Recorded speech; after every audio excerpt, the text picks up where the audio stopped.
Alright, Fallout 76. Probably one of the worst video game launches in history, but this is old news. We all know how Fallout 76 was at launch, but I'm here to tell you I think it's worth your time now in 2021. Mind you, this is all my opinion, but this game really is drastically different than it was on release date, and it seriously turned itself into a proper Fallout game for all Fallout fans. Before I say anything more, if you weren't a fan of Fallout 4, you're probably not gonna like Fallout 76 because it's basically Fallout 4 but with friends. Same graphics, same animations, same guns, but Fallout 76 definitely has a better selection of weapons and a deeper world map. If you didn't like the vibe of Fallout 4, you probably won't enjoy Fallout 76. You should still try it with some friends, but fair warning, it's basically Fallout 4 Co-op Edition. I have been playing Fallout 76 for about a week now with a few of my homies, and I have about 50 hours on the game. The story is there.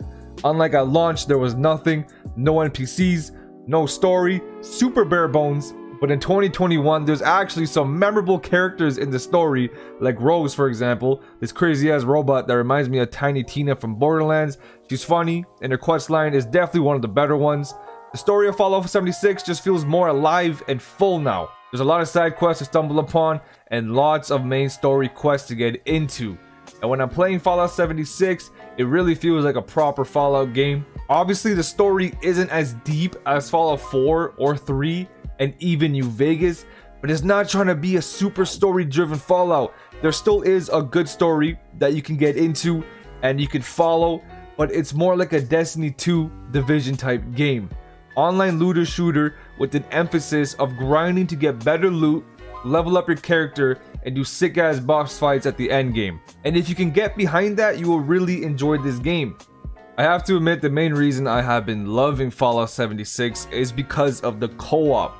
I always dreamt about a Fallout game I could play with my cousins and my friends, so I could be biased on this. I have played almost half my time solo, and it's still worth playing lone wolf, but nothing beats grabbing 3 of your buddies, exploring the wasteland together, looting and shooting, doing story and side quests, hunting down big ass scary monsters, going to creepy Wendigo caves together with your friends, and these are some of the best gaming moments you'll ever have. Trust me, it's really fun, and Fallout 76 strives when you play with friends. That being said, I also played lots of solo, and although it doesn't have the same atmosphere, I still enjoyed exploring alone. It makes the game honestly pretty scary, and it feels more like a wasteland. I have been jump scared a few times solo and felt on edge exploring super mutant hideouts. They do a great job making it feel like an actual apocalypse, and I like that. But now that you get the idea of Fallout 76 being a looter shooter like Destiny 2 and The Division, let's talk about the loot a little bit. All the weapons you see in Fallout 4 are in Fallout 76. Same goes with the armor. Plus, there's a whole lot more. The loot is there, and I feel like I'm always finding new exciting weapons and armor. In my 50 hours, the loot has never got stale, and I'm constantly exploring for more and new loot.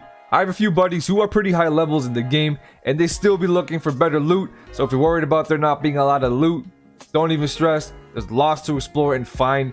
Plus, the crafting in Fallout 4 is also implemented into the game, so you can do some crazy customization to your favorite weapons. My favorite is the combat rifle, and I love putting a big scope on it, a big barrel, a big mag, nice stock, and you can do everything. You can make it semi-automatic, fully automatic, you can make it like a sniper. You can do a lot of things in the customization, and it makes it deep, it makes it immersive, and I enjoy that a lot about the gun customizations. A lot to do. But we can't talk about Fallout 76 without talking about the bugs.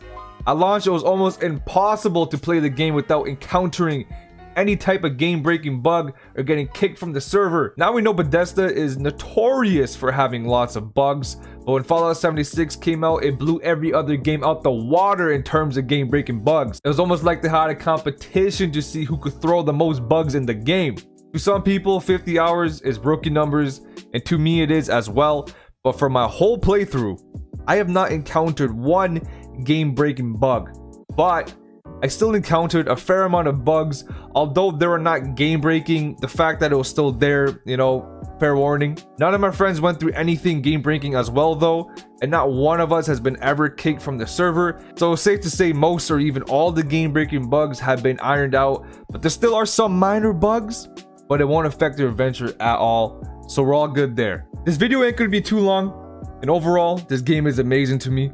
It's very far from perfect, and it takes a while to get your keybind set, get a feel for the game, and get comfortable with the dated controls on keyboard and mouse, but I will still say Fallout 76 is 100% worth your time. They release free DLCs and updates that are jam-packed with content. Since release, they put out Wastelanders, The Legendary Run, One Wastelander for All, Steel Dawn, Locked and Loaded, Steel Rain, Fallout Worlds and Tales from the Stars, and now the Pitt coming in 2022. All this free content implemented into the game, Fallout 76 has transformed into a Fallout game worth your time for veteran Fallout fans and even newcomers into the franchise that started with like Fallout 4. Also, I'm gonna quickly talk about the item shop. I have not had an issue with the item shop at all. They lowered the prices drastically from launch, and they're all pretty fair now. They're all only cosmetics, but the only thing I would say now is that if you want to repair your weapons and armor, you need to buy weapons and armor repair kits in the item shop that cost real money. But the thing is, just by playing the game, I have never encountered one time where I need to spend real money, because you get the atom currency just by playing the game and doing challenges, so it has never been an issue for me. The item shop has never been thrown in my face, so that's good. Now, I wouldn't recommend paying full price just because Fallout 76 is on sale a lot nowadays, trying to attract new players, so I recommend waiting for the price to drop. I got the game for $16 Canadian. For the price I paid for it, I'm getting a whole lot of game. But at the end of the day, this is all my own opinion. I'll recommend Fallout 6 to anybody regardless, because I truly feel like it's amazing now, and there's so much content to sink your teeth into. It's still my opinion. I want to hear your guys' opinions in the comments down below, so let me know what you guys think about Fallout 76 in 2021. I hope you guys enjoyed the video, and I'll see you on the next one. I just wanna crash in the Benz in the trunk. Homies a fake, slash him, he can get dunked. Grapple him, buckle him, he can get bucked. Chop it and flip, make a whole lot of bucks. Slice him and dice her, bitch, she got no luck. I'm stuck in the mud, bitch, I'm stuck in the mud.